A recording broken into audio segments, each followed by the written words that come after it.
E aí, galera, bem-vindo ao canal. Vamos ver aqui a preparação do Flamengo para o jogo contra o Alcas pela Libertadores, tá certo? Se você não quiser perder nada do Flamengo, por favor, se inscreva no canal, tá certo? E deixa o like, vai ajudar bastante no trabalho. Os comentários da ESPN estão analisando aqui como é que o Flamengo vai ser escalado para a partida contra o Alcas. Créditos da ESPN Brasil, link na descrição, tá certo? Vamos pro vídeo. E o Flamengo parado. E eu acreditava que podia ser ele pudesse ter errado na mão durante a semana, nos treinamentos, São Paulo. Eu digo, a carga dele, a intensidade dele, ele passou do limite. E eu chego na segunda-feira hoje com um tijolinho a mais de convicção de que isso aconteceu. Por quê? Porque você vai ouvir algumas coisas, novo, né? Você vai ouvir, vai ouvindo, e aí as coisas, assim, você erra na carga, os caras não aguentam. Mas, sei lá. Eu só acho estranho que, assim, o cara não aguenta do primeiro ao último minuto do jogo. Enfim, já falamos muito do jogo contra o Bragantino. Mas o Bragantino estava numa...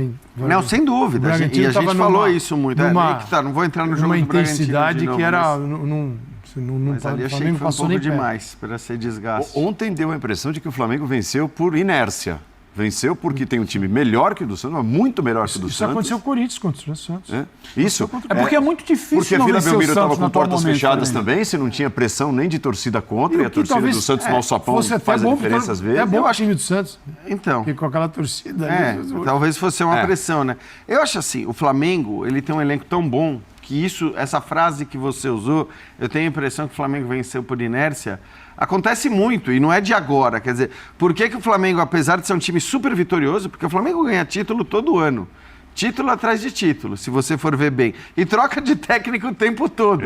Por quê? Porque acho que existe uma percepção de que muitas dessas vitórias que têm acontecido para o Flamengo, elas acontecem na inércia. Quer dizer, qual é a inércia? Na verdade, a inércia não é fácil. Capacidade técnica dos caras. É a capacidade técnica dos jogadores. Você montou um elenco tão forte, tão bom, que independentemente do jogo coletivo, você acaba conseguindo vencer suas partidas e vencendo até campeonatos. Porque o elenco é muito bom.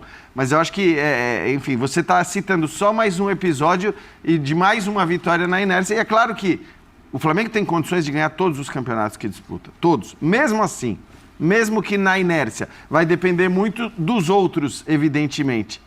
Mas acho que o torcedor quer, e provavelmente os dirigentes também gostariam de ver, é o time fazendo valer dentro de campo a sua superioridade de elenco. Quer dizer, isso a gente não viu, desde 2019 a gente não viu.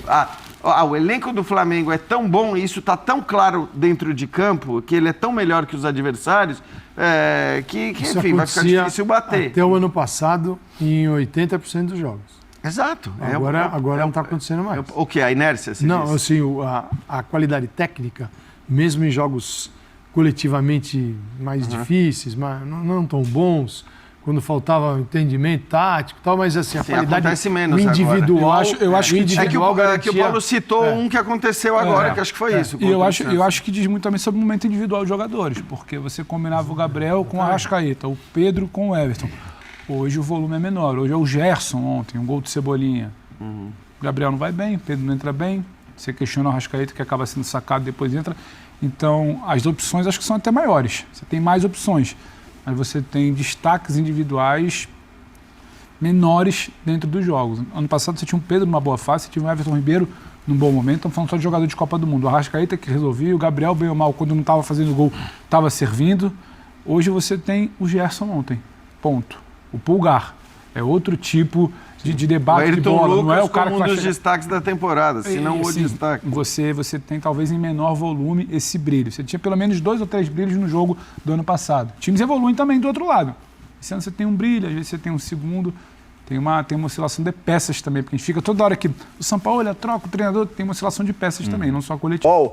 Dizendo que os jogadores não estão satisfeitos com o esquema de trabalho, principalmente nos 10 dias do Sampaoli, que o Sampaoli treinou em 2 períodos e os jogadores não concordam com isso e que ele exigiu muito a parte física e talvez por isso que o Flamengo não teve intensidade nos 2 jogos que foram disputados depois da data FIFA. Você ouviu falar alguma coisa? Há um clima, mais uma vez, entre treinador e jogador, porque no Flamengo isso é rotina, né?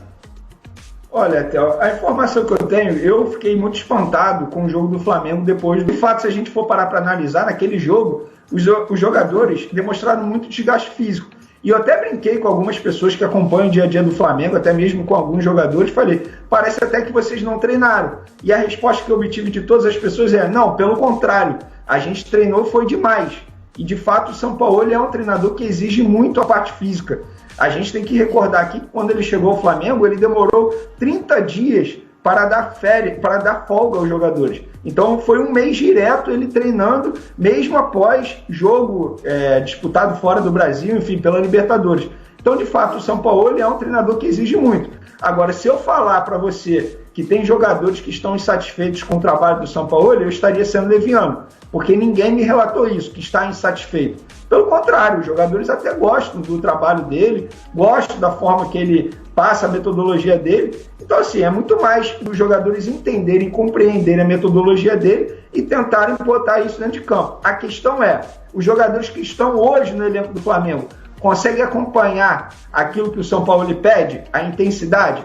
Muitos jogadores a gente sabe que não vai conseguir acompanhar, tanto é que já perderam espaço. Rodrigo Caio, o zagueiro Pablo, né, mais utilizado. Tem alguns jogadores que estão perdendo espaço, o próprio Arrascaeta, que começou na reserva no último jogo, e o Sampaoli deixou muito claro que foi uma opção técnica, não uma opção física, porque muitos torcedores acharam que o Arrascaeta estava com um problema físico. O Everton Ribeiro é um jogador que não consegue ter a mesma constância do primeiro minuto ao último minuto da partida, muito pelo contrário, ele cai de produção no segundo tempo. Então a intensidade, de fato, é algo que o Sampaoli pede muito, mas muitos jogadores não estão conseguindo acompanhar isso. Tanto é que a diretoria está no mercado e busca reformular o elenco. Está contratando o Alan agora junto ao Atlético Mineiro, está tentando o meia de la Cruz, do River Plate, uma situação extremamente difícil. E, de fato, o zagueiro não é uma prioridade da diretoria. Mas a gente sabe que se pintar uma oportunidade de mercado aí nessa janela de transferência, o Sampaoli vai pedir a contratação com certeza. Sobretudo um jogador zagueiro que atue pelo lado direito. Essa é a pedida do Sampaoli. Valeu, Vene, muito obrigado pela sua participação mais uma vez aqui no Arena SBT. Para a gente fechar o Flamengo e falar do São Paulo, que vai jogar aqui no campo do SBT nesta terça-feira contra o Tigre da Argentina. E aí, torcedor do Mengão, o que você acha dessa atitude, se for verdade, né, no caso, o que Mauro César falou, sobre a atitude dos jogadores em estar reclamando do treinamento de Jorge Sampaoli? Coloque nos comentários, tá certo? Sua opinião. E também coloque seu palpite para o jogo contra o Alcas, tá bom? Hoje, Flamengo e Alcas, 9h30 da noite, tá certo? E também não esqueça de deixar o like e se inscrever no canal. Valeu.